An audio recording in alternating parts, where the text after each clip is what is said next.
Okay, let's look at the Count Dankula video. That get something or someone featured in Absolute Mad Oh shit, I should have made popcorn. When I hear the story and my... I didn't expect to be watching like an hour-long video. I didn't think I'd be watching an hour-long video. Now I kind of want popcorn. We'll make some. Okay, chat, watch this video. I'm gonna live Hassan reaction. Sorry, I'm gonna go make some popcorn. Now watch this. I'm like locked the fuck in now. I didn't know that like the biker stuff got so crazy. Fuck! I didn't think this would be that much of a rabbit hole. I'll be right back. I need popcorn. This is all getting crazy. Unimaginable horror etched into the memories of those who bore witness to the violence. Popcorn. Oh fuck! Right back.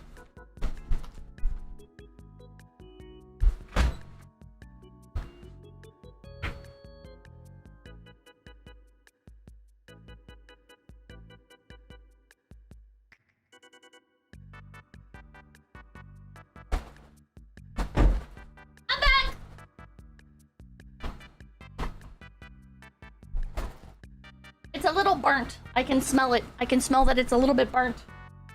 Oh, you have to get your popcorn immediately because the second it starts cooling down, the butter starts to cool down and then you can't get a good spread. Anyways! Aw, man, it's like super burnt. God damn it. Anyways. The Great Biker War. The Great Nordic Biker War. I'm sorry to hear that. Jesus Christ. The action is to say... Shut up, there is no way that happened. That has to Call be them a dumbass. exaggerated. And that is exactly what I said when I first heard of this story. And His a accent's lot so of you funny. at the end of this very long video are probably going to be saying the same thing. A gang war that got so extreme and so out of hand that it's going to make Sons of Anarchy look like a children's TV show. I've never seen Sons of Anarchy. Let's find out what happens when you mix... Chat, I'm sorry to pause this early. But do you guys know about like how when Sons of Anarchy came out, they were selling like the jackets from the show at like Walmart and stuff? And people like dads and stuff were like buying them and wearing them around. And it was pissing off like actual bikers. Like actual bikers were getting upset about it. Sons of malarkey, as my family calls it. What the hell? There's a bunch of malarkey. Biker gangs with military hardware. What? It's a good show, The though. Great Nordic Biker War. I thought I was gonna start today's stream and we were gonna learn about how silly bikers are. I thought that it was going to be like I boot up stream and everything is just like, oh, like it's super like overplayed and there's like some like cartel members or whatever that will ride like bikes, but like ultimately like the bulk of people, like it is just like a silly little joyride, and that's why people spend so much on Harley Davidson because they like the LARP and blah blah blah blah. But no! People are actually killing each other and it's normal! Energy, thank you, most comprehensible Scotsman. He doesn't know. I didn't know! Please leave a like and a comment on this video because it really helps me Man. in the algorithm. They're very Now, serious. before we begin, you should all know That's that crazy. I am going to absolutely butcher the pronunciations of pretty much all of the names in this video. Well, I mean, you're Scottish, so you're already butchering the English language. It's okay. And I just think that it's very important for all of you to know that I don't care. Now, believe it or not, the Great Nordic Biker War wasn't the first biker war that has happened in Scandinavian. And before we get into that war, we need to understand how it all started with some general background into biker culture. Biker gangs themselves have been around for decades, most famously within the United States, with several different gangs being created over the years. Although this culture isn't isolated to the US, as all over the world, biker gangs have sprouted up everywhere, from Austria to Australia. These gangs may have been started either of their own accord or How can you have... Sorry, I'm pausing so much. I just have so many questions. How can you have a gang on an island, right? Like, there's nowhere for you to go. How can you... Like, if it's like internal corruption, right? Like, that makes sense. Because it's like embedded into the government. But how can you have a gang on an island? Wouldn't they just find you? Yeah, inspiration from already established clubs, some of which have been around since the early 90s. How How big is Australia, like from top to bottom? 1800s. As you can imagine, they focus around the use of motorbikes, or in particular, larger bikes like cruisers or choppers. You know, the big ones that always make you think, man, that bigger guy than must US. be really badass because of how loud his bike is. But in all seriousness, you know, like most gang cultures, it can start off with humble beginnings, which is usually a way for people with similar backgrounds or interests to connect with each other. And of course, the common interest with biker gangs is self-explanatory. Meth? Motorbikes. Oh. But this goes a lot deeper, and they usually have a very strong brotherhood mentality, even if they're not related. Their relation comes from the club they all belong to. Biker gangs themselves have varying origins, but the most notable origin was World War II veterans looking for something to keep themselves busy after the war. Motorbikes were really popular around that time, just in general, right? Like around World War II. Because like motorbikes were a lot cheaper and you could drive them on the roads. And like regular like family vehicles hadn't been as normalized yet. Since a lot of them suffered from PTSD and couldn't stand the normal life of a civilian, which led them into the life of being a biker. Compare back this to surplus the bikes. rise of biker gangs in Japan, where, similar to the United States, returning veterans needed something to keep themselves busy, and of course the Japanese, loving their vehicles, they hunkered down into modifying cars and of course bikes, spawning what is locally called Bosuzuku, the same type of biker gang that you see in the movie Akira. But as you can imagine, with any gang of frustrated and adrenaline-hungry men, this soon led to criminality. But how? Like, what's the over? Like, you don't see like car culture people getting into like gangs. So how does this correlate exactly? People into bicycles aren't getting into gang shit. People in planes aren't getting into gang shit. Biker clubs are Yeah, how is this so long? Okay, sorry. split We're only 5 minutes in. I keep yapping. into two main segments.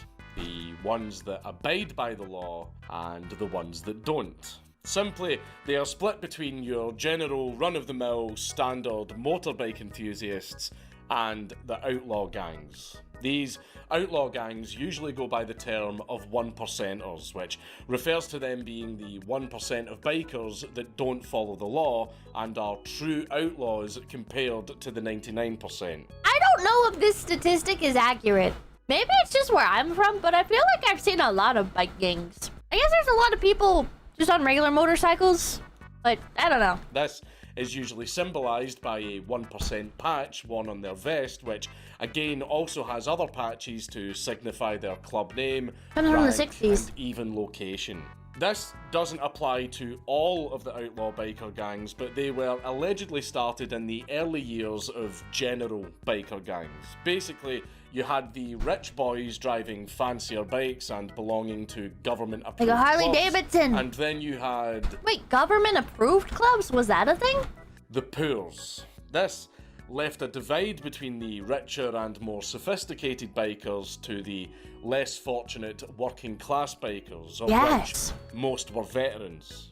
This contributed to the split between the motorbike enthusiasts and the outlaws. Now, obviously, not all biker gangs are criminal. However, most outlaw gangs started getting involved in more malicious activities, with organised crime being at the forefront of their endeavours. It's hard to tell what 1% or biker gangs truly want, whether it's to feel some sort of unity within a family-like community that can offer protection for the local area, or if it's more for the unity within a criminal organisation, offering some simple grunt work to the highest bidder, pimping women, Me and and of Face course, Connect? dealing drugs Not the within their pimping women protected part! territory. It's a way to make some money. Now, with all of that in mind, some popular and well-known 1%er gangs include the likes I was just a little bit late saying it. of the Hells Angels, the Bandidos, the Pagans, and the list goes on, since there are plenty of them out there. And what most gangs like to do is expand their power and influence. So, Like I said, thank you. The amount of posers I've seen here who wear the 1% patch, they do not understand what it stands for. So the 1% patch is just for, it is for people that are like committing crime, or is it for the people that are not in like the technical, like government approved groups? It does mean you're an actual criminal. Ah. Biker gangs had already Biker gangs settled in in Europe. places like the UK since the early 60s, with the Blue Angels MC being one of the oldest clubs in Europe. A branch And of Hells Angels? if you couldn't tell, they're Scottish. Also, a funny story I have about the Blue Angels is I will never forget the look on my friend's face when he met his girlfriend's dad for the first time and realised he was in the Blue Angels. He was absolutely fucking Unrelated. shitting himself. He actually had to wait until she dumped him because he was too scared to do it himself. It's hard to tell exactly where it all started in Scandinavia, but in the 70s, several smaller biker clubs emerged, influenced from rocker culture in Britain. And with the increased business of the drug trade in Europe, this was creating some very fertile soil for the outlaws to move in on. The first and largest club to... Why drugs and motorbikes? Like, that's what I don't understand. Is like, can't you fit more drugs in a car? Like, where are you fitting drugs in your bike? Bikes go faster? Saddlebags, gas tanks? Aren't the bikes technically faster? And they can get away from cops. To this day, the Hells Angels established their first chapter in Copenhagen in Denmark, after 4 clubs combined in either the late 70s or early 80s, since that's been a bit hard to confirm. And out of those clubs, it consisted of the Iron Skulls, the Dirty Angels, the Galloping Goose, and the Nomads. You know, Galloping Goose, of course, being a very hardcore name for a motorcycle gang. Either way, all these names are clubs dumb. would form a new club. Blue by the Angels name sounds of a very silly Unionen name. MC, which would then apply to the Hells Angels for I'm scared to say how I really feel, because if I ever go to Europe, I don't want to be killed by a biker gang of all things. membership to become an official chapter, which would eventually happen in 1980, forming the first ever European Hells Angels chapter. Now, with the formation of the new Hells Angels MC, this caused a lot of bother for the other MCs in the area. So, in response to this rising threat, they all joined together and created their own club, Bullshit MC. Yes, that actually is their name, and we've actually talked about them before in our Freetown Christiania video. What is this? A crossover episode? That's kind of funny. Apparently, they were funny. formed I like that. from the older and more brutish style of MCs, Are they 1%? which most of the newer clubs look down on, in particular the newly formed Hells Angels Club. This older style of biker would be referred to as rockers due to their initial influence from British rockers, and in modern day Danish media they are still referred to as rockers. In fact, even though we're calling it the Copenhagen or Denmark Biker War, in Denmark it's called the Rocker War. Although newer MCs tried to distinguish themselves from the older rocker style. Of course, a rivalry would soon build up between the two clubs as Bullshit took... My mom knows several bikers and have dated a few when I was 11, riding in the sidecar with Hells Angels. Maybe not, let's go! What the fuck? ...up shop in Freetown Christiania, taking over the cannabis trade because that place has the largest open-air weed market in all of Europe. And for anyone who hasn't seen my video on that place, Freetown Christiania is basically an anarchist hippie commune within Copenhagen that operates without laws. Well, at least it tries to. With Bullshit moving in and controlling the hash trade, the local populace in Christiania, along with the Hells Angels, were very unhappy about that because violence was on the rise. And the Hells Angels, of course, had several reasons to dislike Bullshit, other than the fact they took over the key distribution centre for the hash trade within Denmark. The tensions between the Christianites I didn't know there were so many and drugs. Bullshit would result in a few altercations, but things really kicked off when the first biker war of Denmark started, sometimes called the Copenhagen Biker War or the Rocker War. Now, we haven't got into the actual Great Nordic Biker War yet. We have to cover the many Are you actually surprised? Yeah. I don't know. I guess I'm buying into the propaganda a little bit. Oh, hash is weed. You got into a big old war over weed? What the fuck? I don't know. Like, in America, it's like, you see Europe and it's like, oh, diddly-o, we all live out in the countryside and we talk with funny accents and our roads aren't paved rather than the Autobahn because the Germans still have a lot of fancy roadwork and industrial era shenanigans going on. Oh, goodness gracious. I guess we have some issues, but our biggest issue is whether or not you've got a license for your television. That's how I view you people. What year are you in? 2025? I always just assume Europe is like 50 years behind in technology and culture. conflicts that happened before it, so you can all understand how it started. It's like, you can't explain to someone how World War II started without telling them about World War I, since that directly contributed to it. So, before we can explain the Great Nordic Biker War, we must first explain the First Nordic Biker War, which can be referred to as the Copenhagen Biker War or the Rocker War. Did you know World War I? Of course you guys know this, but for like the two people in chat that are female and don't know this, did you know that World War I was called the Great War because they didn't think there'd be two of them? People don't confuse the two. It would all start in September of 1983 at an establishment called Sopromenaden. This place was... I just thought it was funny that, like, in this context, it was the Great Biker War because it's the one that happened, like, after another one. They could have just called it Biker War 2. Like a restaurant slash bar slash nightclub. The facts on that aren't exactly clear, but what we do know is that this was a place frequented by local biker gangs. But this establishment was on Hell's Angels territory. And then, one night, three members of Bullshit decided to go in for a drink. Were they there to cause trouble, or did they actually just want a quiet drink? We don't actually know. But it was not a very quiet night after only one of them made it out alive. In stereotypical fashion, a bar fight broke out, with two Bullshit members named Soren Grabble Grander, aged 20. That is not a real name. Soren Grabble Grander? See, this is why I don't view your society very highly, Europeans. This is why I can't imagine you guys having drugs and stuff. Because you're walking around and it's like, what's the name of the big bad biker guy? Soren Grabble Grander. Fuck off, man. And Flemming Halde Jensen, aged 21, both losing their lives due to being attacked with knives and bottles. The third member, Michael Peter Enoch, actually managed to escape. That's a cool name. Michael Peter Enoch? Though he was severely injured.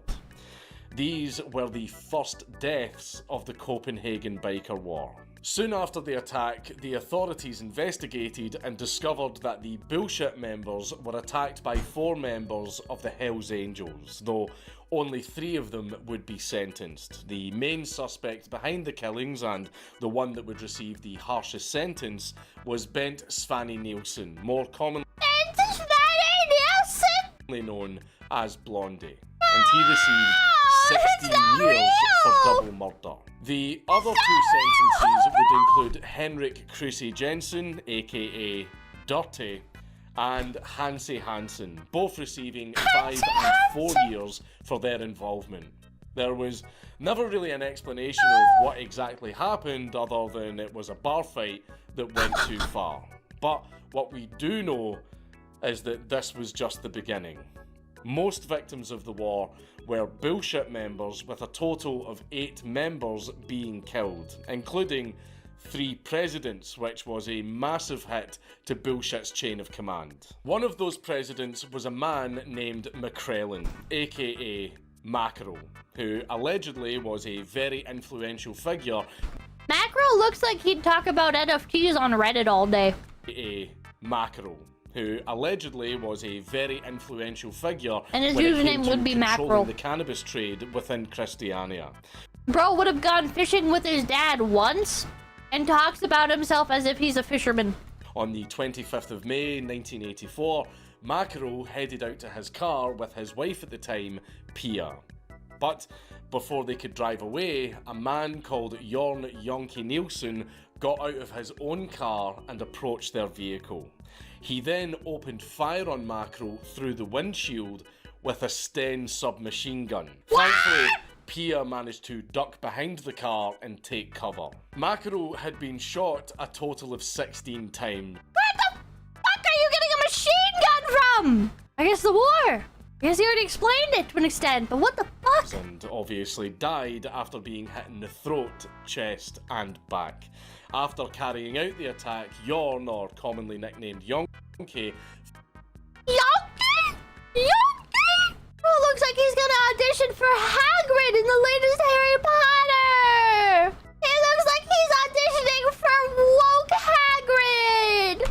fled the scene and he hid from the police before fleeing to France and then to Canada to avoid arrest. We will hear more about Yonke later, but immediately after this, 4 Hells Angels members named Christian Middelbo, Jens Peter Christensen, Dennis Andrew Rasmussen and Jorgen Knudsen were all arrested in association with the crime. Following the death of their president, bullshit went through several more presidents because they just kept getting murdered by the Hells Angels.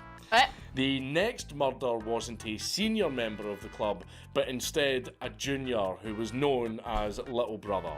Pally Blabjerg, I have no idea if that's how you pronounce it right. Oh, that's just JD Vance. Unblock it. This is just JD Vance. Can we get a location check on JD Vance during the Great Nordic Biker War? Just saying them like that ain't me, that's you, was Isaac. Delivering beer at a kiosk in Valby when a masked man named Karsten Breslov, a member of the Morticians MC who were affiliated with the Hells Angels, entered the store and shot Pally to death. This attack wouldn't go without punishment, and Karsten was sentenced to 16 years in prison, even commenting in court that he has no regrets whatsoever apart from not killing Pally's work colleague as well.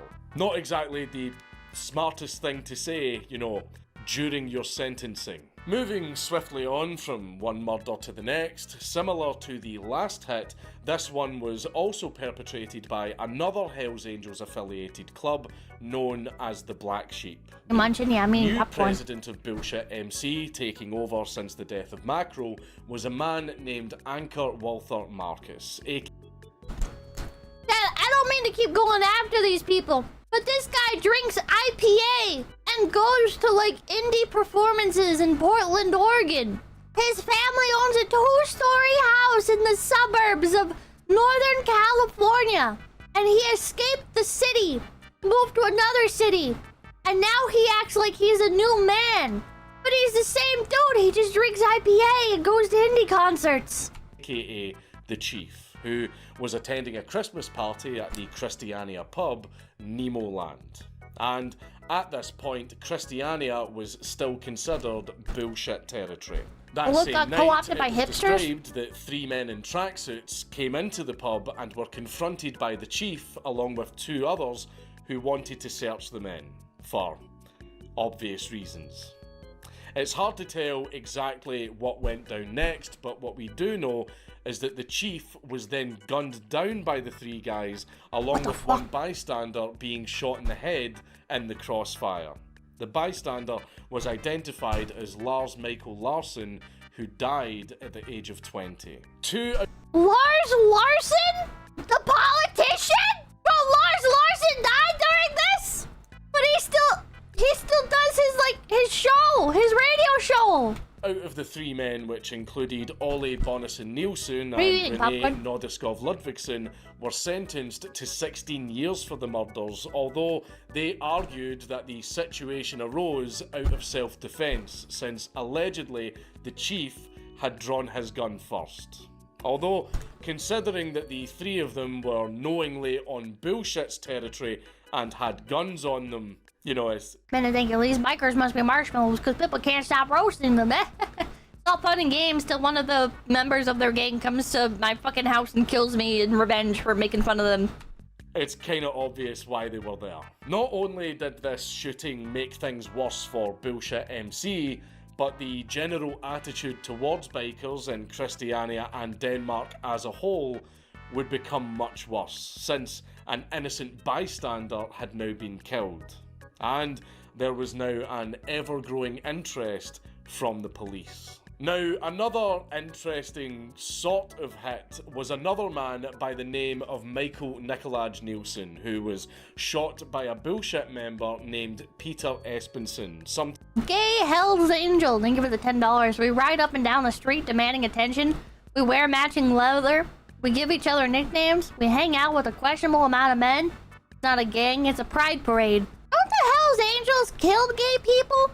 This took place in the Rio Bravo restaurant, and Michael died from a single shot to the throat.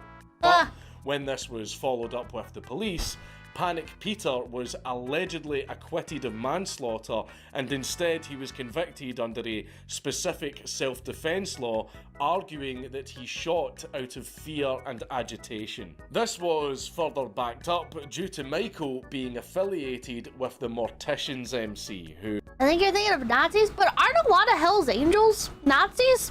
I thought like a lot of Hell's Angels are like actual like skinhead like Nazis, like unironically, like they really hate Jewish people. They hate black people. They hate like there's like, oh, that's the Aryan Brotherhood. There's overlap. Hell's Angels used to be white only, and they had a lot of skinheads back in the day. No, just biker criminal gangs. They are not a hate group. Hell's Angels though. We're gonna find this out today. We're gonna find out if Hell's Angels are Nazis. Were a support group of the Hells Angels who had carried out a number of hits, so they had a reputation for killing. More Because clannish? of this, the courts saw Panic Peter's self-defense arguments as reasonable. Although this wouldn't be the final run-in with the law that Panic Peter would have, as his next move wouldn't only fuck himself over, but also fuck over the remaining husk of the bullshit crew. In January of 1987, a 28-year-old porter by the name One might say that's kind of bullshit. of Niels Age Albrecht was shot by Panic Peter. For what reason? We have absolutely no idea. I wouldn't be throwing rocks in this pond. I genuinely want to know. I don't know if Hell's Angels are not. They're racist, not Nazis, though they do have some Nazis. This was apparently carried out at Bullshit's clubhouse, so it's more than likely that Nails was actually working for them. And we can speculate all day, but we have absolutely no idea why Bullshit shot one of their own. It'd be cool. It would be cool to actually talk to somebody like in one of these gangs, like in a 1% gang or something. Cause like I'm curious. Cause like I wonder, right? Like this is gonna sound deranged, but like online fandoms and stuff will get like the stigmas of like, oh, like these people are racist or whatever, you know, like K-On fans. And so I wonder, like, with the 1%ers, is it just like a small group that are just like very bad PR? These are actual criminals.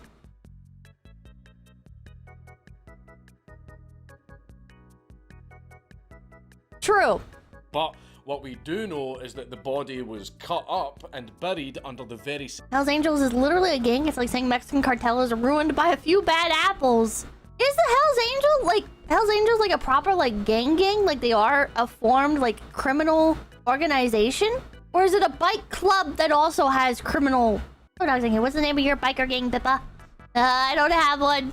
same place where the last bullshit president was killed. It's only 1% of K-On fans, okay. The Nemoland pub in Christiania. The body was encased in concrete and buried, and then a workshop was built on top to help with concealment.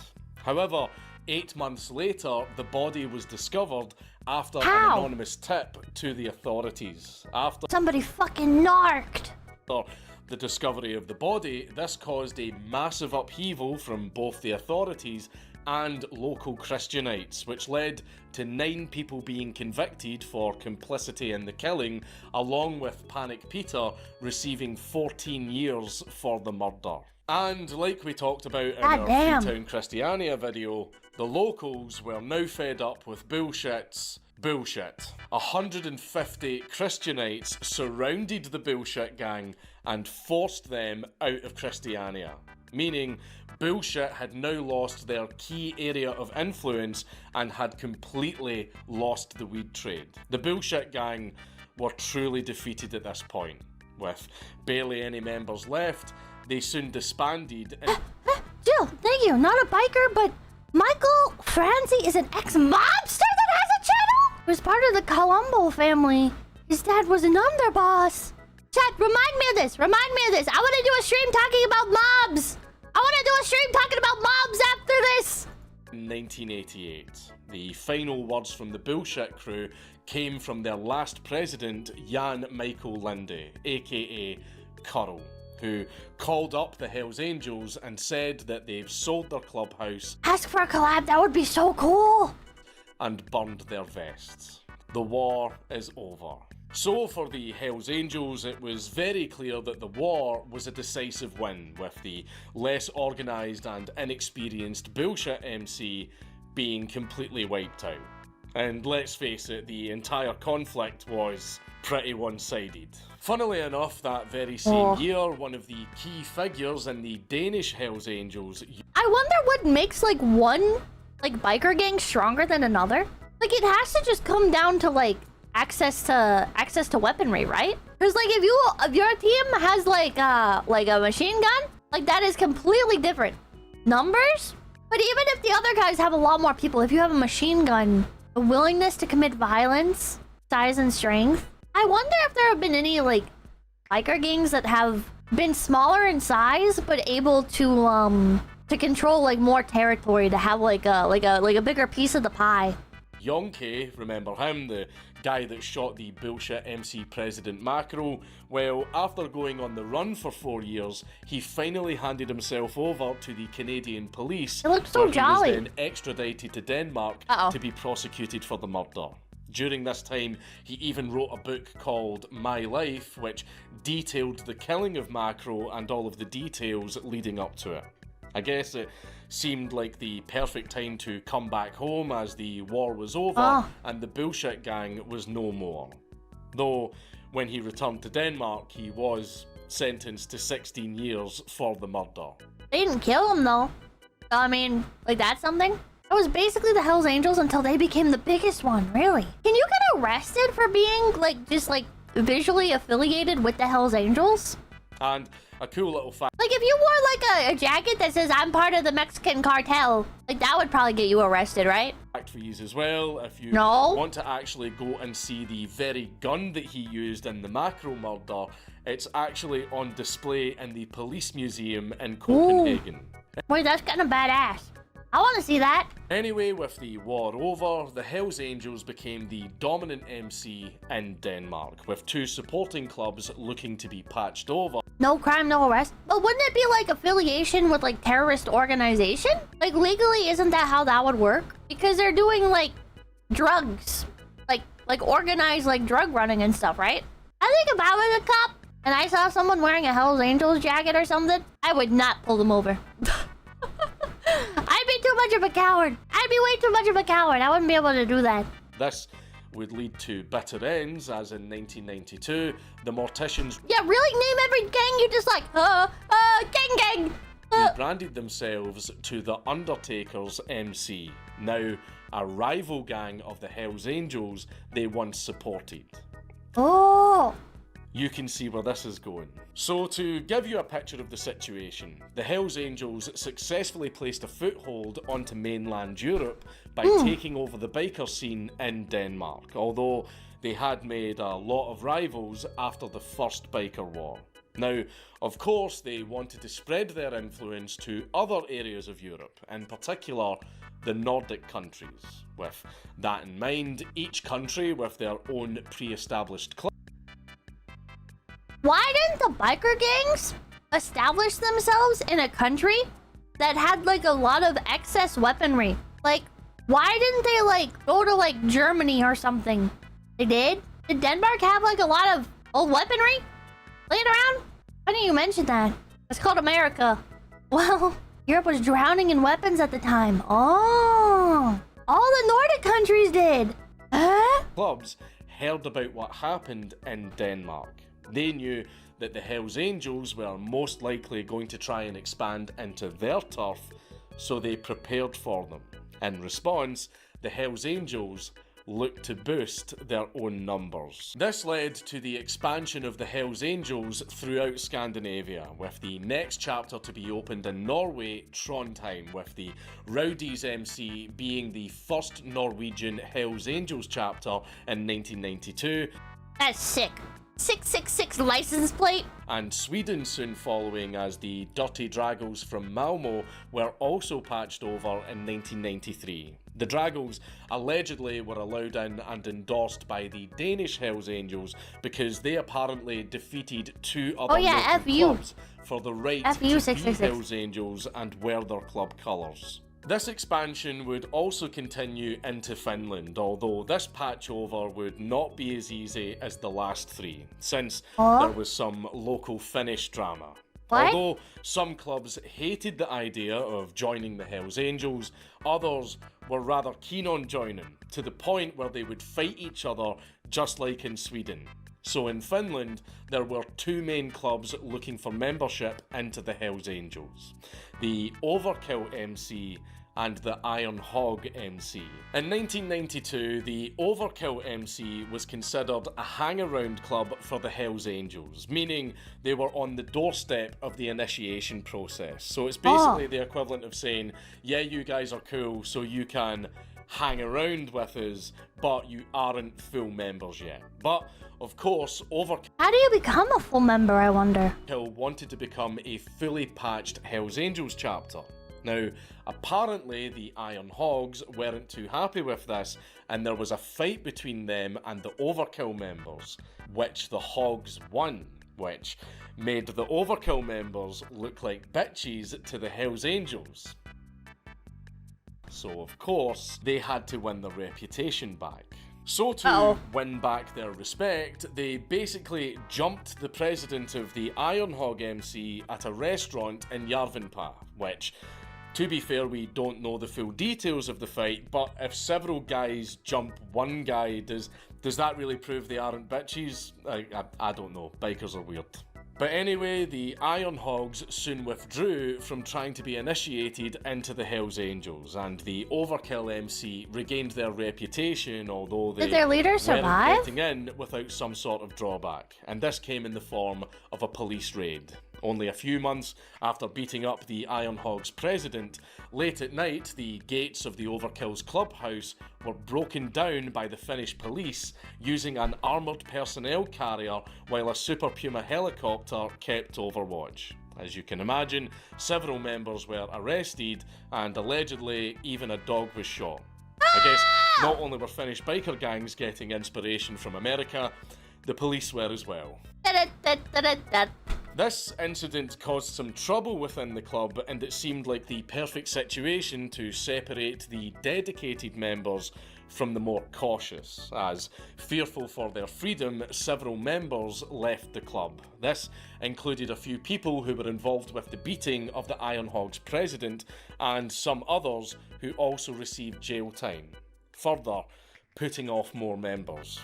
But things were looking up for the Overkill Bikers, as they would soon become a prospect club of the Hells Angels in 1994. Officially being titled MC Finland. So that would... MC Finland! It's like the name of a guy that makes like nightcore of Finnish folk songs and pop music from that country. Was yet another club under the influence of the Hells Angels, but while they were making friends, they were making enemies as well. A well-known member of the Overkill MC named Marco Hiersma visited a party at another Hells Angels club in Sweden, working as a bartender. Not much of the details are known, but while at the party, he was beaten up, allegedly by Hells Angels members who were supposed to be his friends, resulting in him leaving the Hells Angels to go his own way. Similar to the Bad Blood split in Denmark, Marco formed a new club, or not-so-new club called the Undertaker's MC. I know, this is getting confusing. I was gonna say. I have absolutely no clue if this club is in any way affiliated to the prior club in Denmark, but either way, Maybe? this was more enemies for the Hells Angels. This brings us to the other expansion. Wouldn't you just by default get like all the same enemies as the people that got taken down with the previous name? Because like I would assume if I was a biker gang, then like if a gang popped up with the same name, I would just assume that they're like trying to reopen the branch, and I'd be ready to throw down again. Happening in Europe, Isn't much as the harder, Hells nice. Angels weren't the only American biker gang that wanted a piece of the pie. The Bandidos also started to filter their way in. I like with their Marseille and mascot. France being their first ever European chapter, and they soon had interest in the Nordic countries as well. So, Why is with everyone the about the remnants Nordic of countries? The remaining Danish rockers, including rejects from the Hells Angels and the ex-Bullshit members, the Denmark Morticians renamed themselves to the Undertaker's MC and allied themselves with the Bandidos, and eventually they would become their first chapter in Scandinavia, soon becoming the Bandidos MC Those are rich countries. Denmark in 1993. This, of course, caused a lot of tension between the two clubs since the Hells Angels had just established their foothold just for another large biker gang to stick their fingers into their pudding. Do you think that the Hells Angels like get annoyed that they're kind of like the face of like biker gang culture in media? Is culture the right word? I don't know. Do you guys feel like I'm sure they do, not sure. Like, is it like a pride thing? Like, yeah, everybody's talking about us. Or is it like a man, shut the fuck up about us?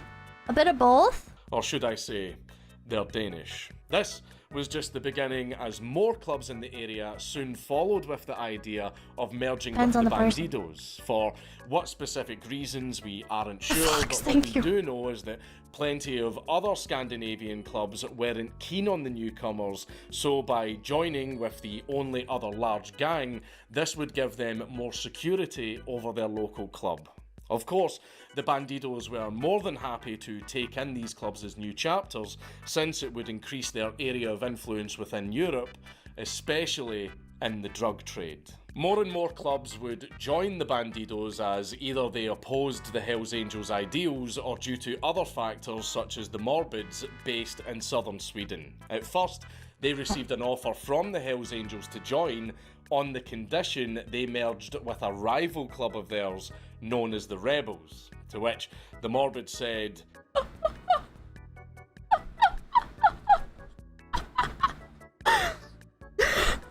There's something very tickling about Swedish biker gangs wearing the flag of the Confederacy on their leather jackets. U.S. cultural victory? Question mark. fuck that, and instead allied with the Danish Bandidos due to their proximity, to which they became a probationary chapter in early 1994, adding to the Bandidos' sphere of influence. So to Polarized paint again. a proper picture, you've now got two large rival gangs accumulating chapters across the Nordic countries, slowly gaining power on both sides, which created a biker gang Cold War between the Hells Angels and the Bandidos. Although the Cold War would soon escalate through their supporting clubs. It was time for the Great Nordic Biker War to begin. The inclusion of the Morbids into the Bandidos caused massive controversy, pushing the rebels to make the first move, which would initiate the Great Nordic Biker War. Only a week after the Morbids were enlisted into the Bandidos, the rebels MC retaliated by spraying their clubhouse down with gunfire, although luckily no one was injured. But this was a clear sign of a declaration of war, followed up with another attack only a week later. This attack would be committed by the Malmo Hells Angels president, Thomas Muller, by firing from the roof of a van with a submachine gun, riddling the clubhouse with bullets again, though luckily again, no one died, but a Morbid's member did lose a finger. From here on, it only gets worse, as you can imagine, so prepare yourself for a very long string of attacks that bounce between both the Hells Angels and the Bandidos. The first initiation of war would really happen in early February of 1994, where several Bandidos members in Denmark got ambushed by the Hells Angels in a nightclub while they were holding a party on the rooftop, with 13 gunshots being slung around. This resulted in the first official death of the war.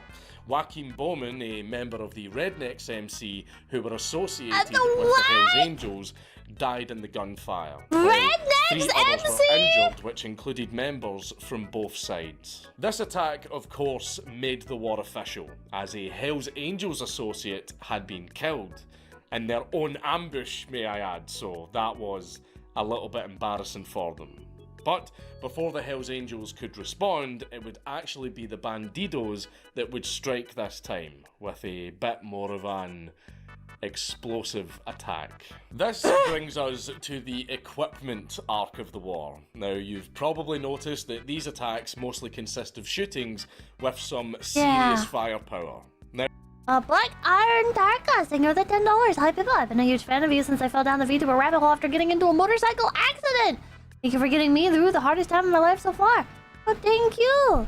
Thank you. I hope you're having a good time here. I hope you've recovered. So much southern imagery in fucking Europe. I don't know. Shira, thank you. I love Dixie Boos so much. Is that what it is? Or like, is there like a population of people from like Sweden and in Europe in general that are just Dixie Boos? That's insane. Yes? Oh my god. Nordic pride? This is insane. This is insane. I didn't know this was such a big thing. The South rose again, but in Europe. Man, America really is the main character. America is the main character, and every other country is really just watching everything unfold. Everyone else's fate is decided by America. This is insane. Then was thinking, allegedly in places where certain German symbols are banned, they use Confederate symbols instead. Again, allegedly. Oh. Okay, I'm gonna go grab another soda. I'm like inhaling snacks and drinks, like watching this. This is fucking fascinating. I'll be right back. Watch it. Watch this. Raising her voice. Watch this. I'll be right back. False I'll be right back. accusations against the biker, despite the biker's attempts to defuse the situation and walk away. In the Discord. In the Discord thread, I wanna see this really quick. It's a YouTube short. Hold on. Now, where were the bikers getting their hands on such weapons? Well, in most Nordic countries, they have a form of mandatory military service, which can provide some ups and downs. Especially for soon-to-be bikers. You can see where this is going. So, not only did half of these outlaw bikers have extensive experience with military equipment, but they also knew where most of the military weapons depots were. You're doing it. Oh! In the business, we call this foreshadowing. That's such a massive advantage. There'd be no hope. There'd be no hope for any other rival gang. There'd literally be no access to fucking military depot. So we need to talk about where these found the bikers meme. got half of these weapons, if not most of them. As between 1994 to 1997, there were an estimated 36 thefts from both Danish and Swedish military installations and the homes of military personnel. They stole everything from small arms and ammunition to automatic rifles to grenades and even landmines. What? Like, seriously, the bikers stole a shit ton of military equipment Oh my God. from right under the army's nose. That's hilarious. And that wasn't even the worst case, because in February of 1994, That's kinda several based, I'm not gonna Bandidos lie. members broke into a Swedish armory, stealing 16 Bofors shoulder-fire anti-tank launchers, along with a shit ton of other guns and ammunition. Rocket launchers. the bikers now had rocket launchers. But these numbers are only estimates, as the Danish and Swedish militaries have refrained from releasing the accurate numbers. I wonder why. Maybe they're a touch embarrassed.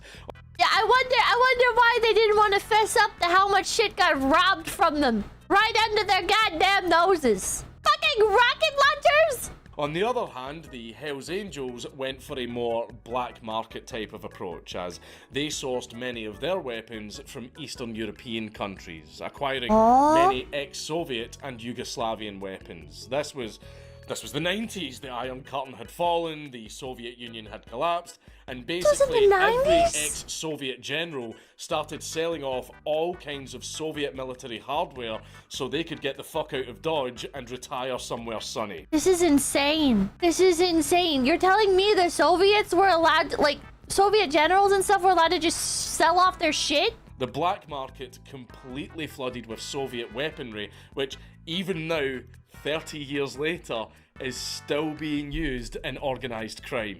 So, with the bloodthirsty bikers armed to the teeth with military equipment, it would only be a matter of time until more shootings happen, or in this case, rocketing. As only a day after the theft of the military equipment, this is insane! the Morbid's MC retaliated by attacking the Rebels' clubhouse. With what, you ask? Well, a Carl Gustaf 8.4 centimeter rocket launcher. The Morbids blew up the Rebels' clubhouse with a rocket launcher. Points for style. No one died, but it did destroy the clubhouse and seriously damage the garage and swimming pool. What the fuck do you mean the fucking biker gang had a goddamn swimming pool? What? They could have swimming pools in Denmark? I thought it's too cold. Isn't it like ice there? The violence has somewhat escalated.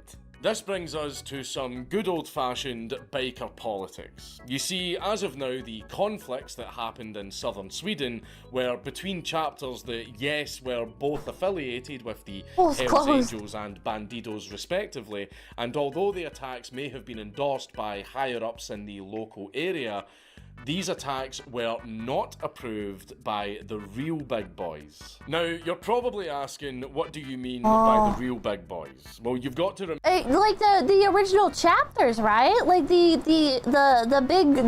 head honchos, like back in America. Surely, right? Like that's gotta be. Remember that these are two international biker gangs, and the Nordic countries at this time were relatively new in terms of their inclusion.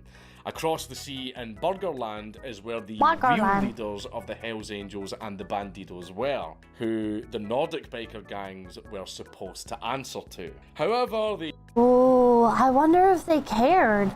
Like, I wonder if the original branches cared. The Nordic biker gangs decided to act on their own initiative and got a little bit overzealous. They call the head chapter Mother Chapter. Oh! Just like... Where's the Mother Chapter of the Hells Angels and Bandidos?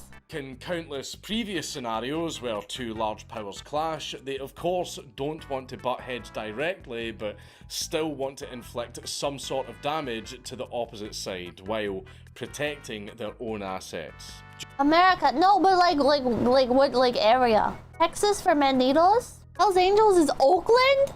That explains a lot about Oakland. Due to the more direct conflict in Sweden, this drove the heads of the Hells Angels to hold a meeting. So, the infamous Oakland chapter in the US, known for having... It is the Oakland chapter. Chat, for those of you who are not from America, or those of you who have never been to California, Oakland is like the Detroit of California. It's a funny little place where you can just kind of like accidentally stumble into it because there's a lot of like just perfectly fine, normal areas around it, normal cities around it.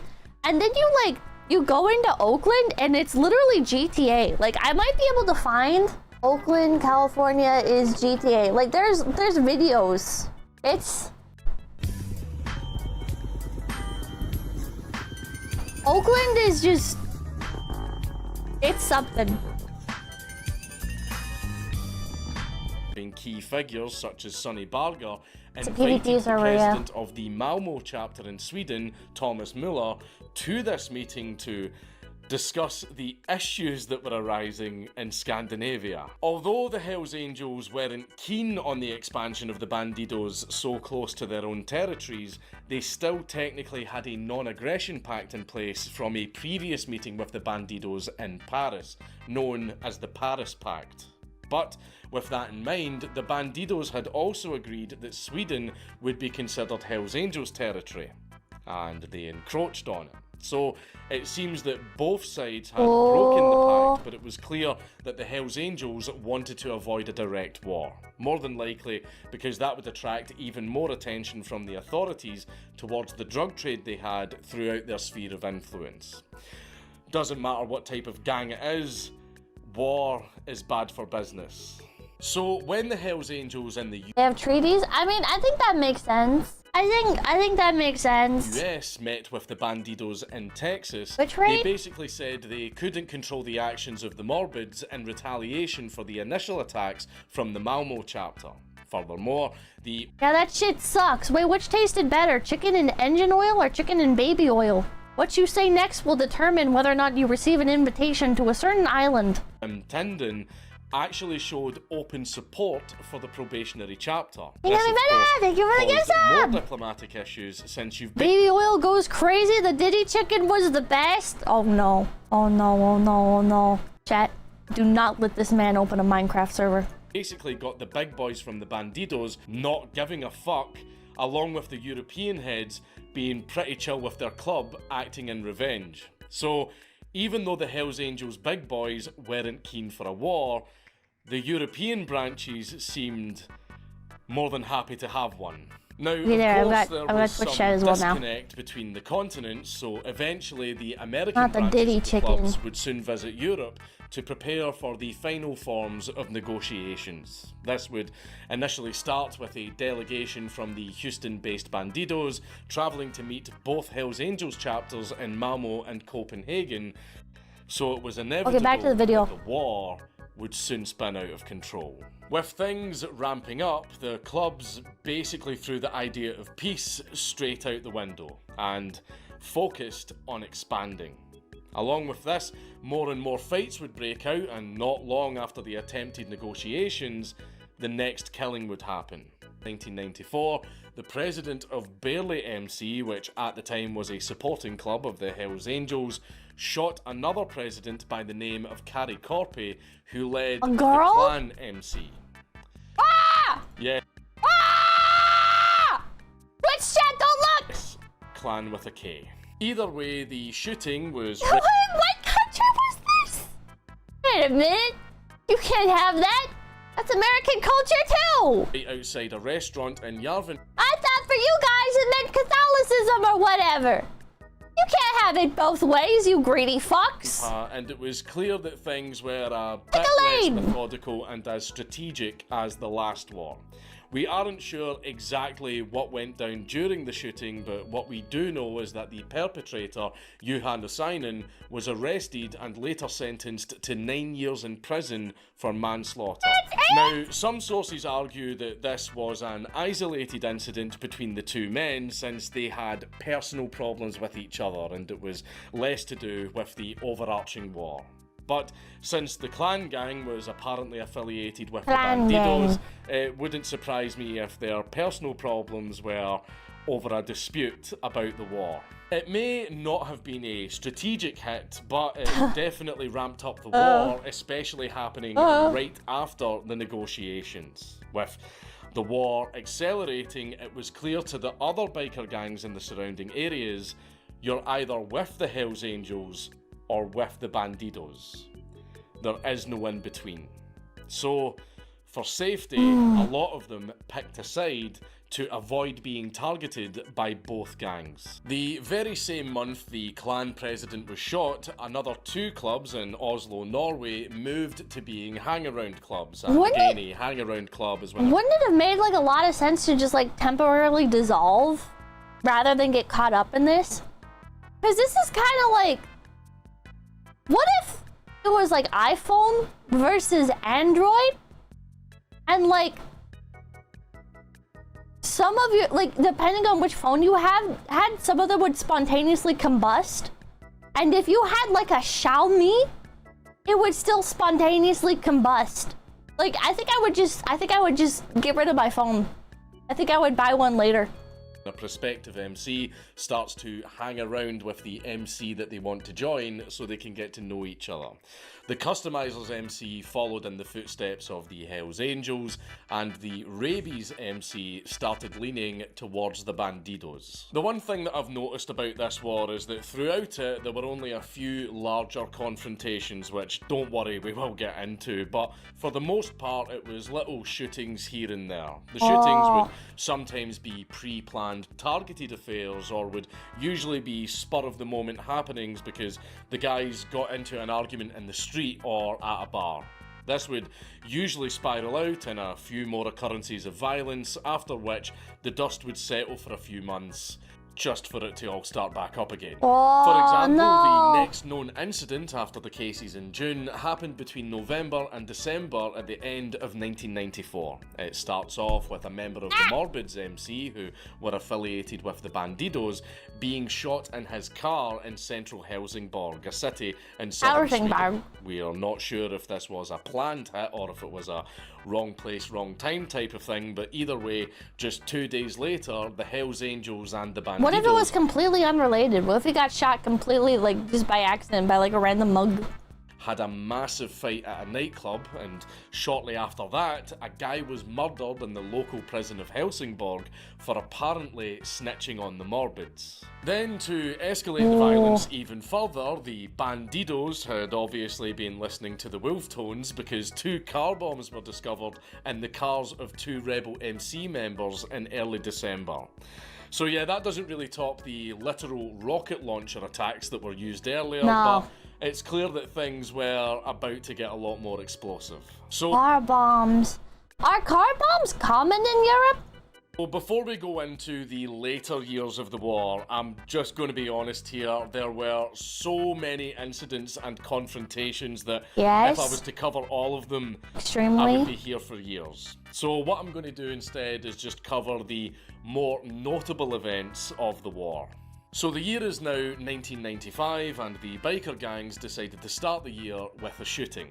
The story Irish cancel culture goes that a woman who was a friend of the Bandidos had broken down in her car, so of course she called them for help. But not only did the Bandidos show up, the Hells Angels showed up too. Now, it's not clear if the Hells Angels were just passing by and just so happened to spot them, or if they got tipped off by a spy. Either way, it ended up in a shootout. Although it seems luckily no one was hurt. How is nobody ever dying? Well, with his new club called the Undertakers being formed, I'm sure Marco and the Bandidos had an interest in doing a little collab.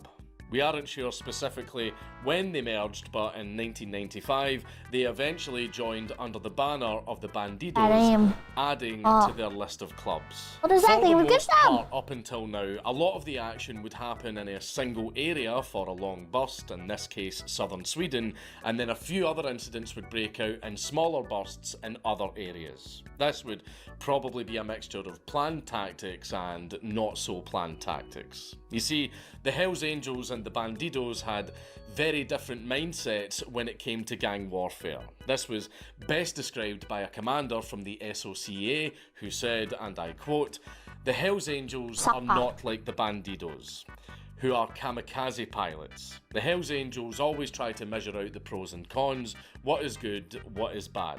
The Bandidos have recruited the worst of the worst, the scum. But that made them extremely strong." And wouldn't this, like, be, like, really good, like, branding for the Bandidos? Because there's, like, such an emphasis on, like, the rebel imagery and everything at the time. Like, you would think, like, in terms of marketing, like, PR stuff, that this would be kind of, like, at the detriment of the Hells Angels, because you're now, like, creating, like, oh, they're the other guys, they're the less desirables, they're the underdogs, the rebels. No. Marketing. Rebel and Psycho are 2 different things. Hells Angels want people who follow orders. And Yeah, that's a pretty fair way to sum things up from what we've seen so far, as the Bandidos have went to the extreme in terms of retaliation. Even at the very start of the war, they weren't afraid to, you know, pull out a fucking anti-tank rocket launcher and blow up a clubhouse or two. So after a few more shootings, the next victim of the war would be a major one. On the 17th of July 1995, the president of the Bandidos in Sweden, a Mr. Michael Lundgren, he didn't travel alone and he had one member with him, although while riding, the other guy's bike had broken down. So rather than stopping, Michael carried on driving towards Helsingborg. But while he was driving, a car pulled up next to him and shot him several times with what was believed to be a Carl Gustaf M45. Even though he was wearing a flak vest, one of the bullets managed to penetrate. And if the bullet I thought I was gonna say you hit him in the then throat again. The fact that he crashed and was then run over by a car certainly did. When he was eventually taken to the hospital, at first they just suspected that this was just a normal road accident. Until the doctor came in and saw that this man had a bullet in his chest. Yeah, what the hell? Oh, huh. I guess it was a car accident. He's fucking covered in bullet holes. You know, it's safe to say this was not your average collision. At first, there were many theories as to how he was shot, with some speculating that he was shot by a sniper waiting to ambush him. But police investigators supported the idea that he was shot from a car due to the trajectory of the bullets. Sadly, to this day, the murder has never been solved, although I'm pretty certain who done it. As were the police, they just couldn't prove it. Upon further investigation, it turns out that information obtained from a local phone network indicated that Hells Angels members had been in the area around the specific route that Michael was riding on. Furthermore, a local Swedish club known as Choppers MC gained prospect status with the Hells Angels shortly after the killing. I wonder how they earned that. And the Bandidos responded to this by blowing up another 2 clubhouses and another 2 rocket attacks. Literally, a few days after the murder, one Hells Angels affiliated club in Helsinki and then Helsingborg were hit with anti-tank rockets. The first... This is insane! The Bandidos have such an insane advantage here, having literal fucking rocket launchers. Like, they can just destroy every HQ. They can destroy all of them. This is insane. Failed to explode on impact, and the second one did explode, but again, luckily, there were no deaths or injuries. One interesting fact about the attacks is that a police informant managed to infiltrate the Bandidos and actually warned the authorities of the potential attack. But they didn't take him seriously, so they decided not to act on it.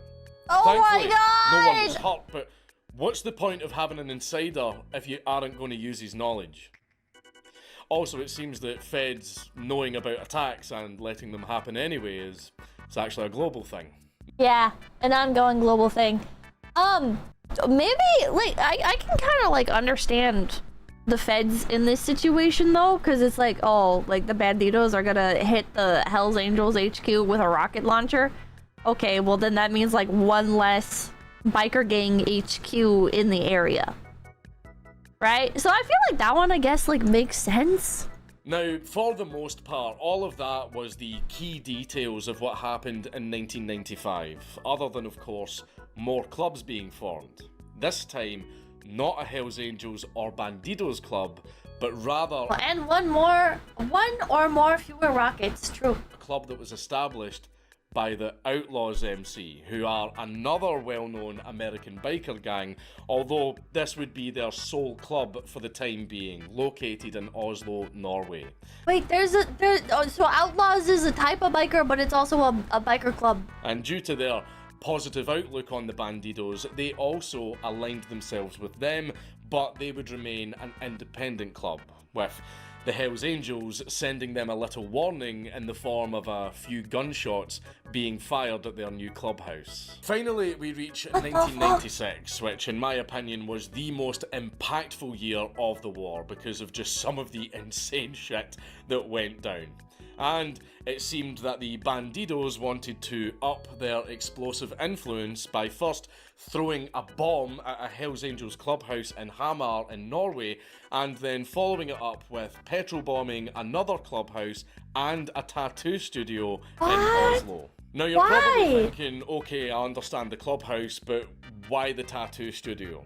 Well, it's very common for many gang members to have legitimate businesses on the side, and of course a common job needed is a tattooist. So many biker gangs will usually have an associated tattoo parlour where they can get all of their epic tattoos like Ride or Die or Born to Ride, and you know, all those totally epic Chad and not cringe at all tattoos. That's sick! That's sick! That's a sick tattoo! Don't be a hater! Bombed. In early February, another 2 Hells Angels associated businesses were attacked. First, a restaurant owned by a Hells Angels member had a grenade thrown inside it, injuring 2 people, and secondly, a motorbike garage was also attacked with a grenade. Luckily, no one died in these attacks, but... Wait, is there a way to know? Is there a way to know if, like, the business you're going into is, like, owned by a gang? What was I thinking? A lot of rocket launchers use directional charge, so instead of exploding like a grenade, it's a spear of molten metal for tearing through material? Oh. Okay, thank you. Count down, killer, my beloved. I'm sure they sent the message. Basically, the Bandidos solved everything with either bombing a clubhouse, throwing a few grenades, or petrol bombing a building. The Hells Angels, however, opted for a much more precise attack. The Hells Angels preferred precision hits compared to the louder and destructive option of explosives. So, on the 1st of March, they set their plan into motion by first attacking a Bandidos clubhouse in Helsinki. They managed to injure 2 members, one of whom was the Vice President, Jarkko Koko, who died from his injuries a few days later. From there, they made a big brain move on the 10th of March, commonly known as the airport attacks. Leading up to the attacks, members of both the Bandidos and the Hells Angels coincidentally visited Helsinki for different reasons. The Bandidos were in the midst of setting up a new club, while the Hells Angels were attending a tattoo convention. And it seemed that on the return flight, both groups realised that they were about to get on the same plane. Oh. So, the Hells Angels called back to their clubhouse requesting for backup once they landed, since they knew the Bandidos would be doing the same thing. Though nothing actually happened on the flight itself, since even though these guys absolutely hated each other and were at war, they all knew that starting a mass brawl inside of a tin can 30,000 feet in the air was probably a bad idea. Probably, yeah. But the real action would kick off once they landed back Awkward home. plane flight, now, yeah. The details of So exactly awkward. what happened seem to be a bit skewed between sources, but I'll try to make the best sense of it. Apparently, it went something like this. Before the bikers arrived at the airport, you know, the plane hadn't even landed yet, both backups for the Angels and the Bandidos arrived, with both sides having several cars full of people waiting to pick their own members up. However, both groups spotted each other. Around 2 or 3 Hells Angels cars drove towards the awaiting Bandidos, firing out of the windows, then surrounding them. 2 Hells Angels left the cars with 9mm submachine guns and, just like the old-timey gangster films, opened fire on the Bandidos. In one of the cars was a Bandidos president by the name of Uffe Lindeskov Larsson, and out of the 33 shots fired, Uffe received 7 of them to the head, chest and legs. Jesus Christ! Dying at the scene. Big Uffe. 3 other men were injured as well, but one of the cars managed to escape the shooting by driving the wrong way down a one-way street, scraping past a bus. The Bandidos in the car got out of their vehicle and stumbled into the departure lounge, where a few of them collapsed due to blood loss. The same day of the attack, a Bandidos member by the name of Lars Harnes, rather than seeing friendly faces when entering the arrivals lobby, was met with Hells Angels member Torkel Alsaker, aka The Rat, who then proceeded to shoot Lars in the chest, though luckily, Lars survived. Either bikers toughest people on earth, or they are really shit at killing people. There are a few questions left in the open which The I rat just shot him, couldn't yeah. find an answer to, such as, did the travelling Bandidos enter the cars before the shooting started, or was it just the supporting cars that were shot? Or how many people were actually involved? And also, how the fuck did the rat get a gun into the airport? Pre 9/11. I guess it was pre 9/11. Yeah. Either way, the Bandidos were Pre 9/11, we're like, okay, I'm gonna walk through this one little metal detector. And, like, that's it. And I don't even need to be, like, I don't even need to have, like, a ticket. I don't need to have, like, I don't need to, like, show, like, I think he did have to show ID. But it's like fucking garbage technology and minimal security. I don't think they had metal detectors pre 9/11. I think that depends on the airport, because some airports definitely did have metal detectors. Yeah, that's just my belt buckle. Yeah. That's crazy. That's crazy. Times are so different.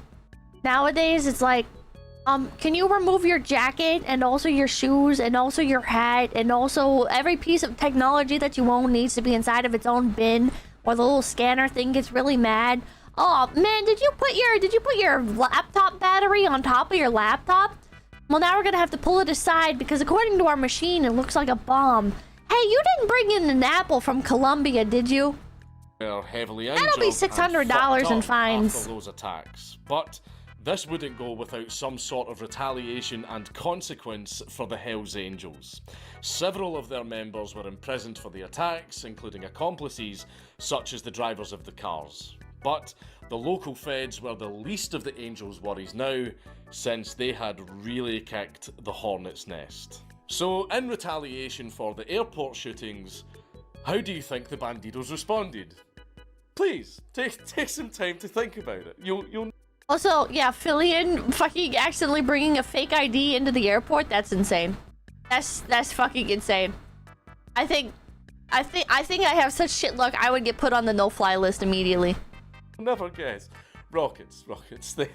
They blew more stuff up with rockets. The Bandidos first struck the Hells Angels compound in Haslarp, Sweden with 2 rockets that absolutely wrecked the clubhouse, although similar to the previous attacks, no one was injured or killed. Only a week later, another rocket attack happened, this time at the Hells Angels Snodelev clubhouse. Again, it caused a large amount of damage and destroyed the upper floor, but with no injuries to the bikers inside. I swear to God, either the Bandidos are absolutely shit at using these rocket launchers, or the Hells Angels are extremely lucky, or the clubhouses are made out of fucking Kevlar or something, because so far, all of these rocket attacks have been completely useless, other than causing a bit of property damage. This only gets more embarrassing because another supporting club called the Avengers MC, yeah, haha, great name, were attacked with another rocket, and although the rocket itself penetrated the clubhouse, it got stuck in an interior wall and didn't explode. However, it wasn't just the Bandidos that would make use of explosives. On the 26th of April... That's not even the half of it. Fillion told Customs that her PC was the bomb, and it got immediately tagged as a flight risk? Lindsay, thank you for the $5. There's no way she actually... Oh, Hells man. Angels members That's broke crazy, into though. Horserod prison north of Copenhagen. Now, you're probably thinking it would be extremely difficult to break into a prison. But this particular prison was an open type of prison, so rather than there being large walls and security, the prisoners are trusted to live with a bit more freedom to help them with their rehabilitation. Basically, imagine university dorms with a fence and a few guards around to make sure everything's all good. So in this case, it was actually rather easy for the Hells Angels members to break in. All they did was clip the lock at the perimeter fence and wander towards the cell of their intended target. 27-year-old Morten Christiansen, aka Wooden Leg. They then threw a grenade inside his cell. Are you serious? That's not funny. But they broke into a prison to carry out a hit by throwing a fucking grenade inside his cell. Morton was actually Why? Why would you do that? Why would you do that? sleeping when they threw the grenade in, and that's a hell of a fucking alarm clock. Jesus Christ. That's not funny. This, of course, fucked him up very badly, but surprisingly, he survived the attack, albeit in critical condition. Bikers It are was just thought impossible that to kill. This attack was in retaliation for the previous assaults on the clubhouse, and the weirdest thing about this attack is They literally could have shot him in the head and he would have died. Why'd they have to throw a fucking grenade into his prison cell? Saints Row type stuff for real? no arrests were made. I mean, you would think that some CCTV or guards might have seen something, but, you know, I guess this prison was very lax in terms of security. You know, where have we heard that before? Barely 2 weeks later, and the Bandidos retaliate to the grenade attack with more grenades. They drove by the house of Hells Angels member Brian Jacobson in a stolen car before proceeding to throw 2 hand grenades from the car into his garden while he was fixing his fence. This injured both Brian and another Hells Angels member, but Brian had it a lot worse because he lost his leg. Sadly, with wars, all forms of casualties are involved, and as the tensions of the war increased, it spilled over and affected many civilians. Oh no! One example happened not long after the grenade attacks in early May. 2 female tourists were shot when driving by the Customizers MC Clubhouse in Oslo, a Hells Angels affiliated club. Thankfully, both women survived the attack, with allegedly one even being shot in the head and still managing to pull through. Jesus This Christ. led to the arrest of 5 Customizers members and, of course, brought way more attention to the war, since not only was it affecting the gang members, but also local civilians throughout Scandinavia. There was yet another insane. grenade attack, but this one was totally botched. Allegedly, 2 men, potentially hired by the Bandidos, attempted to throw some grenades into a clubhouse to blow it up, though they failed miserably and blew themselves up instead. What? You may ask, how the hell did they manage that? Well, the men were apparently drunk when they were carrying out the attack, and a theory is that they threw the grenades at the clubhouse window, but they missed and the grenades bounced back. That's not funny. The grenades bounced back towards them. Actual that one. Both men survived, but with serious injuries. After this attempted Oh my attack, God. a If I'm notable learning Bandidos anything from member this, who it's that grenades are not an effective form of combat. we briefly discussed earlier, Marco Hiersma, was sentenced You're more likely to die from a fucking bottle rocket. to 9 months in prison for planning the attack. This was a huge win for the Finnish authorities, as they started to really crack down hard on both the Hells Angels and the Bandidos, in particular buy one, get one free. targeting the key members to reduce the leadership and general structure of the gangs. This worked very well, and it slowed down the conflicts in Finland, although it didn't prevent the conflicts from arising within the prison system, as the gang members would of course still fight each other while they were in jail. With that in mind, from here, most of the events would shift more into Denmark, with a few key events coming up in both Sweden and Norway.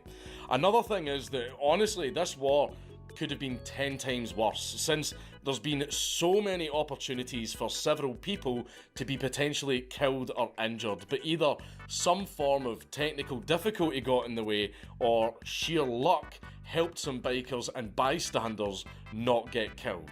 There were a lot of cases of bombs being planted in various areas, with either the authorities getting there in time to dispose of it properly, or some form of technical issue prevented the bomb from going off. And there were so many bombing attempts, I swear to God, like, these guys could rival the IRA at this point. I was gonna say they should have just gotten some Irish members. If they just had an Irish branch or something. Unironically, like, wouldn't that be like a massive boon to their warfare? And these bombs weren't small at all. You're not The going blind. bikers had several ex-servicemen from the military, so there was a handful of combat engineers that could rig up bombs with several kilograms of explosives. For example, a Bandidos member by the name of Jim Werner drove around for hours before finding a bomb underneath his car, which thankfully didn't go off. It weighed Jesus. around half a kilo, and we aren't sure what type of explosives were used, but I'm sure it was more than enough to blow up a car. Now, some sources claim that the story went a little differently and that he was discovered dead next to the bomb, but I couldn't find any evidence to back this up other than a source just saying it happened. This is just one of many more examples to come, but not all of the demolition attempts by the bikers were failures, which we will touch on later. We finally come to our next key victim, and Well, there's two main types of grenades, offensive and defensive. Offensive grenades are far more prolific and far less lethal, often lacking fragmentation. The Nordic Biker War, That's something that's bad for your SSD. Notoriously nicknamed Face, since he would always meet people face to face to sort out any shit he had with them. He was acting as a bodyguard for his superior, Michael Olsen, who was a known president of various chapters and had made many enemies due to several internal disputes between the bikers. They were both members of the Bandidos, and they were in central Oslo with two other Bandidos from the Drammen chapter just west of Oslo. While in the city centre, they came across a group of Hells Angels, 4 to be exact, and we aren't sure exactly what went on, but obviously a fight started, and one of the Hells Angels members pushed over the Bandidos' bikes. Now, if you're going to annoy a biker, that's how you go about it. To them, that's like taking a shit on their grandmother's grave. The fight was quickly stopped by the local police before things could get any worse, and the Bandidos were ordered to leave the scene, so they did. They went for a little drive around the local area Happy birthday, to Pippa. cool Happy off after the birthday. fight, and then eventually they stopped to discuss what route they should take Ooh, while reverse having card. some ice cream. Doesn't matter if you're in a biker gang, there's always time for ice cream. Woo! Either way, they settled on a quieter route to take Chat, do you want ice cream? and were beginning to take off. Oh, But congrats, before Carl. Jan could drive away, several shots were fired. A bullet went right through Jan's helmet and hit him in the temple, making him collapse on the road. Oh my Still God. alive but unconscious, Jan He was brought lived? to hospital and sadly couldn't be saved, and he died 2 hours later after being shot in the head with a semi-automatic pistol. That's Although insane. the police did investigate the murder and had a suspect within the local Hells Angels chapter, he was later acquitted of murder and the case was closed in the year 2000. It was surmised that Jan wasn't the intended target, and in fact it was his superior that was believed to be the actual hit due to his previous confrontations, but to this day the murder remains unsolved. Shortly after the murder, there was a drive-by shooting carried out in Oslo. They really just didn't care, did they? Like, the police just could not be bothered at all. Targeting 2 Hells Angels affiliates, but no one was harmed. And later, 2 Bandidos were arrested for carrying out the drive-by shooting. Now, going back to the first war in Denmark, the one against Bullshit, do you remember how one of the key presidents of Bullshit was gunned down by Yonke? Well, Yonke was in prison awaiting his sentencing, and he was about to get his sentencing, but not by the court.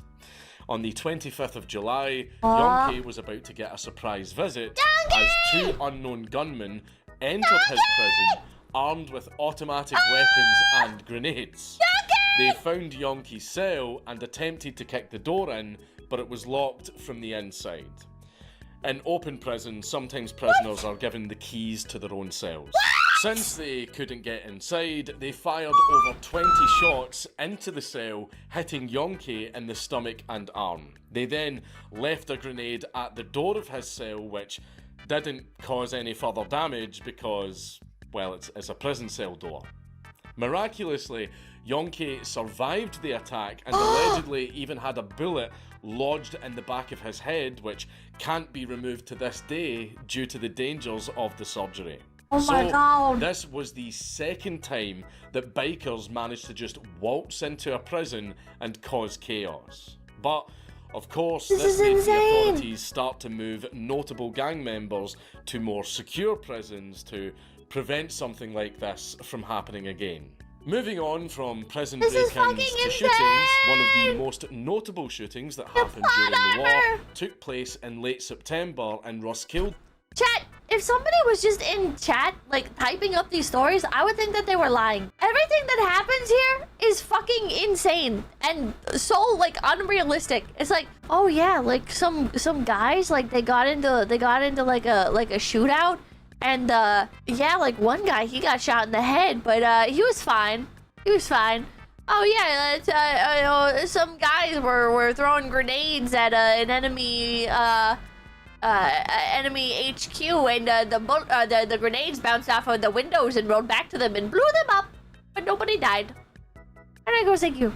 Low security prisons in Europe are just lying on the floor. You're told not to cross. Just west of Copenhagen. From a football field, what was believed to be Bandidos members shot approximately 250 bullets from both rifles and automatic weapons towards a Hells Angels clubhouse, although amazingly only one Hells Angels member was injured. Just prior to this, in the same area, a car bomb exploded outside of a clubhouse that was allegedly powerful enough to send car parts flying all over the neighbourhood, along with the windows of the clubhouse being smashed. This was very close to a residential area, and even local authorities commented, stating that it was just absolute luck that the bomb didn't kill anyone. More and more attacks against the Hells Angels would rack up.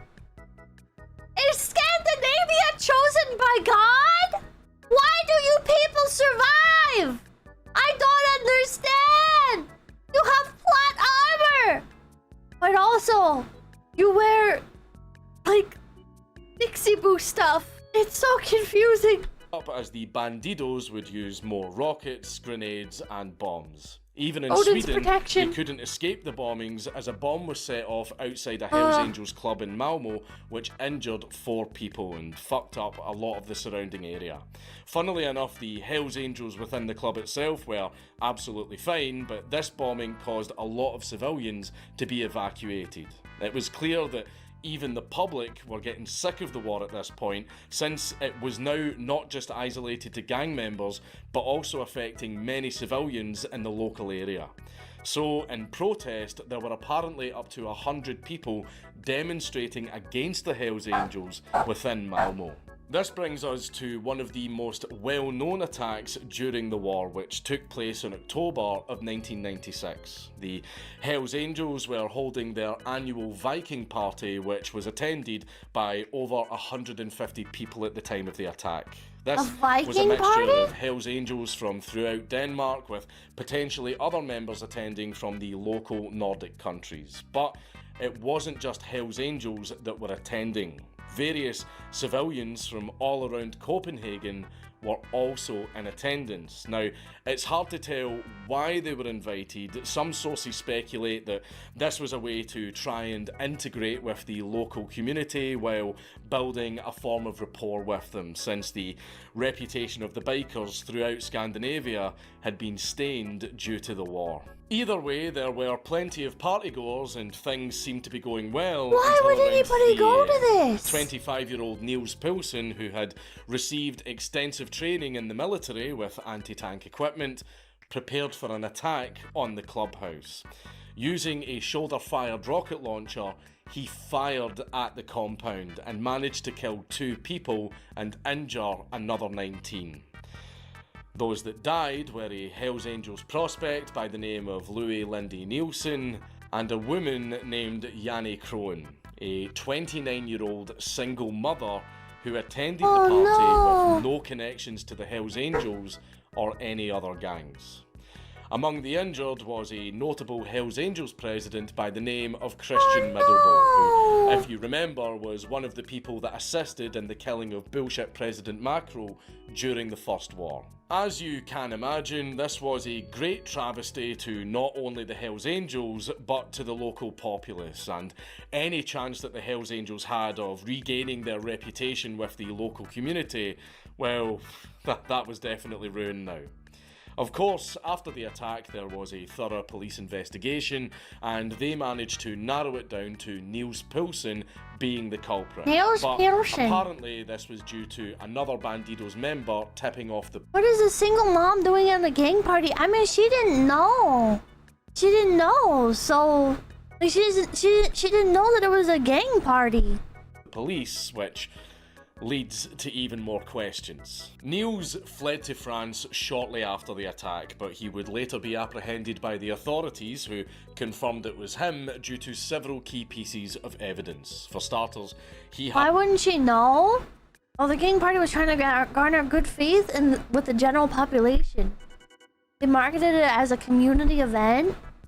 I don't know, man. Had the right sort of training to use such equipment.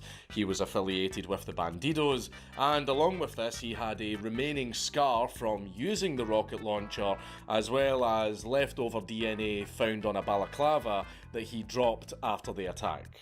With Real smooth. all fingers pointing towards him, he was soon given a life So I sentence say if for I the get the attack, bees. but the authorities' punishment wasn't enough, and the Hells Angels would soon retaliate.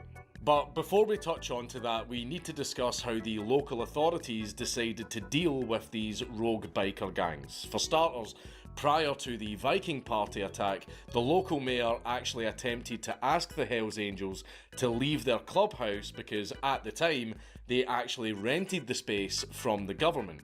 And of course, the Hells Angels basically responded with, "No, fuck you." But after the rocket attack, the government decided more drastic action was needed. So they passed a new law by the name of Rockerloven, or in English, the Rocker Act. This would help the police evict biker gangs from particular meeting places and to break up any large-scale meeting held by bikers that may be of concern. It's been debated whether or not this law actually helped with the biker problem I'm gonna say to no. this day, but that's a discussion for another time. For the most part, the police found it very hard to crack down on gang violence throughout Scandinavia, and only in certain places such as Finland did things manage to get under control. But for now, the war still waged on, with a few minor events happening near the end of 1996. Then we begin 1997 with another shooting in early January, but this time it was one of the few that actually managed to kill someone, with Hells Angels member Kim Svensson being shot 3 times whilst driving his car with another passenger, causing him to crash into a lamppost. Again, similar to previous killings, it remains unsolved, with several suspects being from the Bandidos, of course, but no This hard keeps evidence going, was found man. to convict any of Yeah, them. their luck ran It's out. not clear why in particular Kim was killed, so for all we know it could be a spontaneous hit compared to a pre-planned one, which would fit the Bandidos well. This would hit the Angels hard, as it seemed Kim was a very well respected member, with hundreds of Hells Angels from both Europe and the US attending his funeral.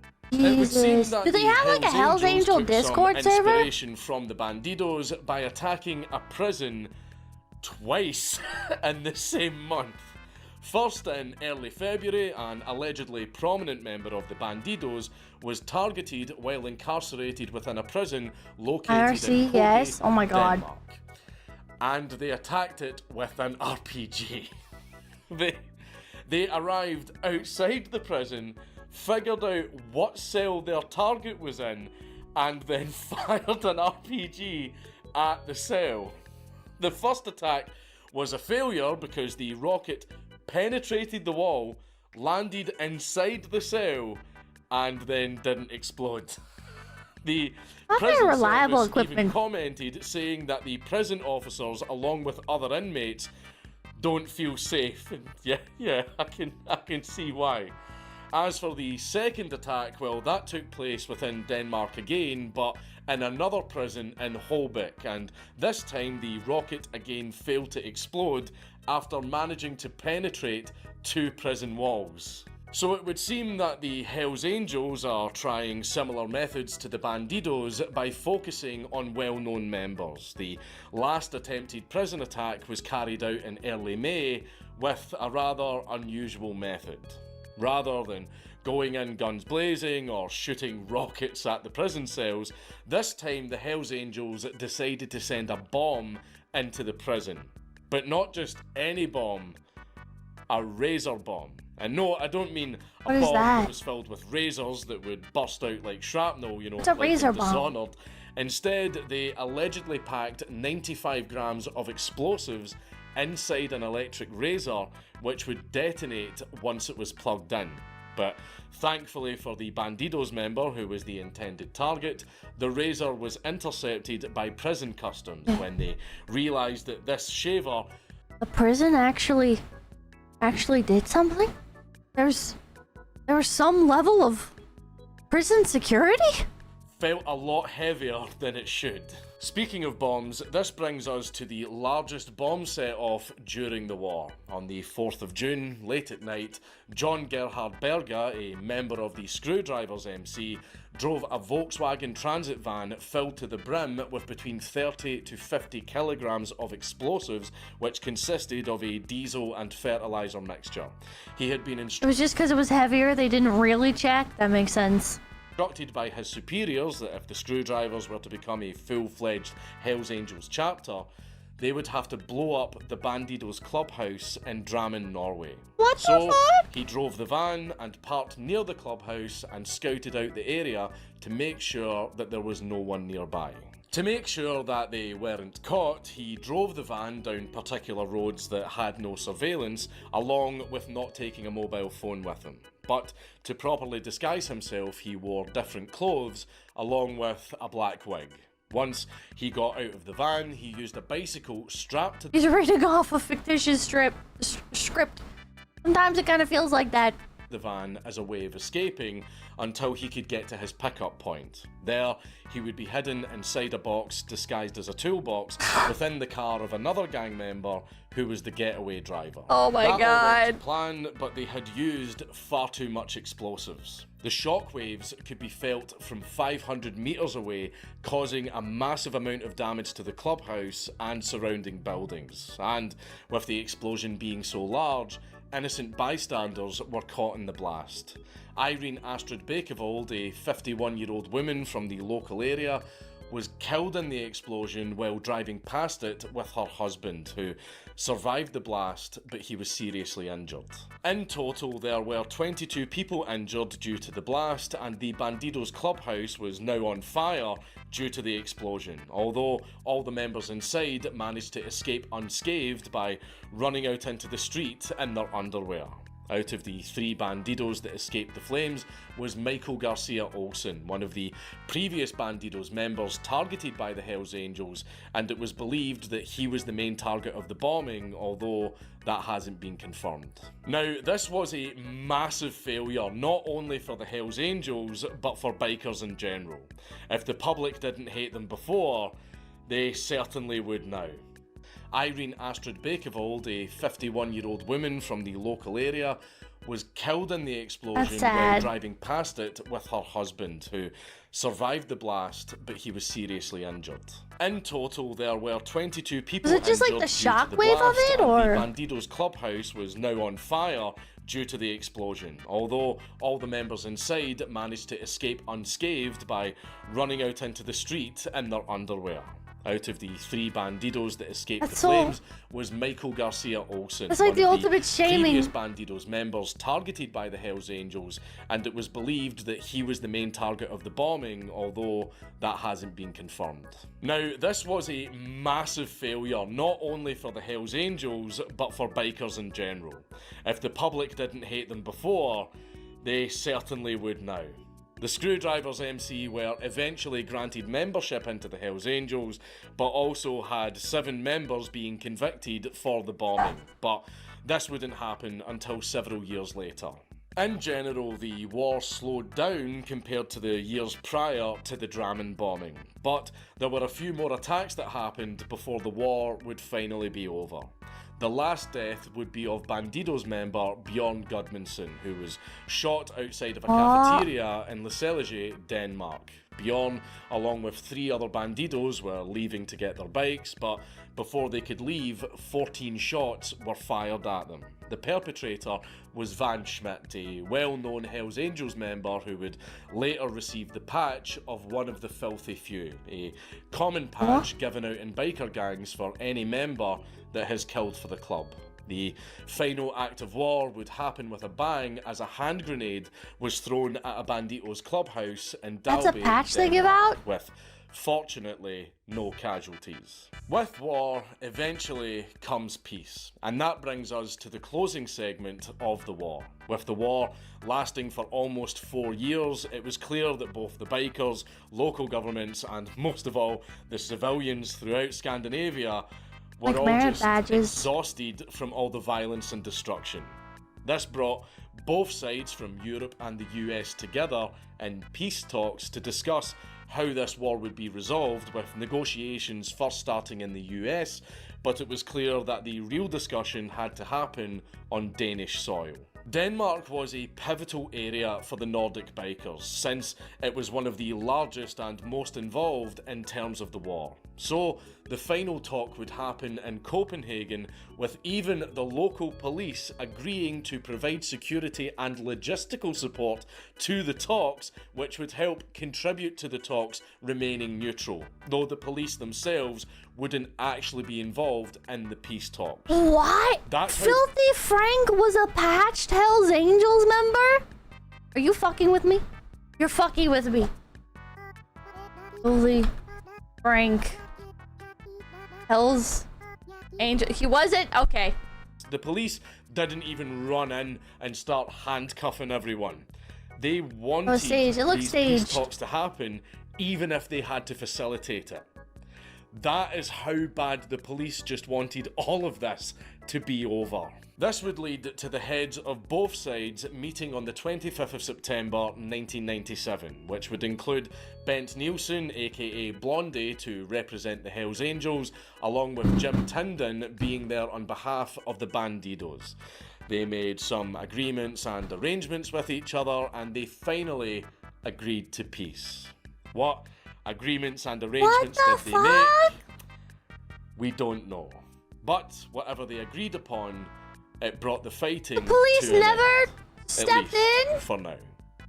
Well, they still fight each other all the time, but it's mostly now with fists and bottles and not, rocket launchers. With Why would a they? 'Cause total innocent of people were getting 138 killed. bikers being sentenced to a total of 240 years in prison. That's quite a lot for a Scandinavian country.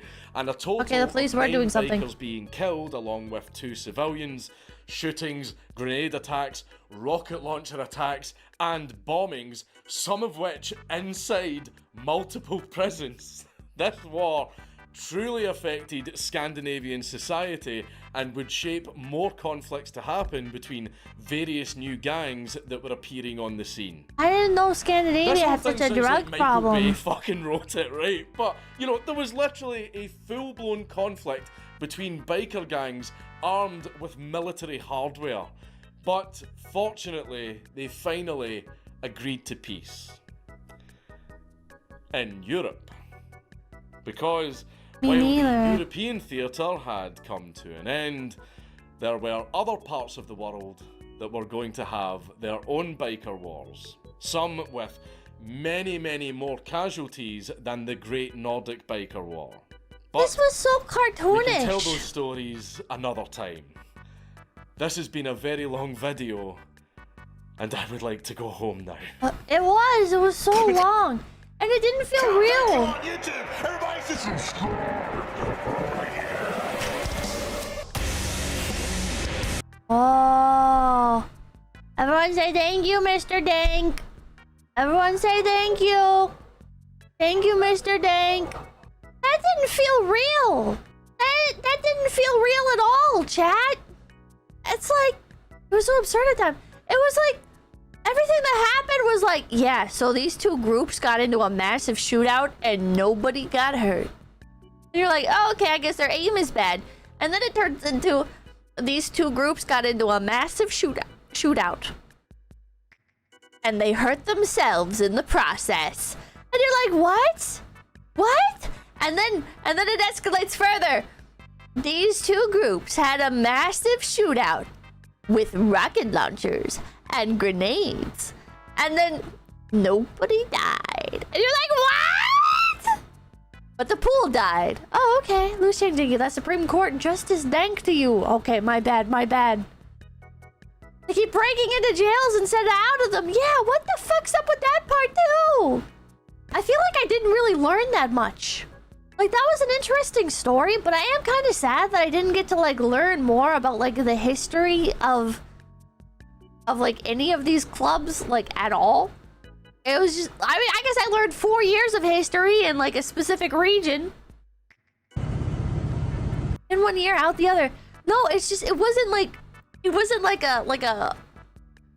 a insight into, like, the rankings, like the social hierarchies, or like we learned like about patches a little bit. We learned about like what happened in Scandinavia. It was entertaining. It was entertaining, but it, like we didn't learn like a lot of details. Everybody, make sure to like, comment, and subscribe to Low Effort Clips. That's right, Low Effort Clips, right here on YouTube.com. Yeah, and hit the notification bell. Yeah.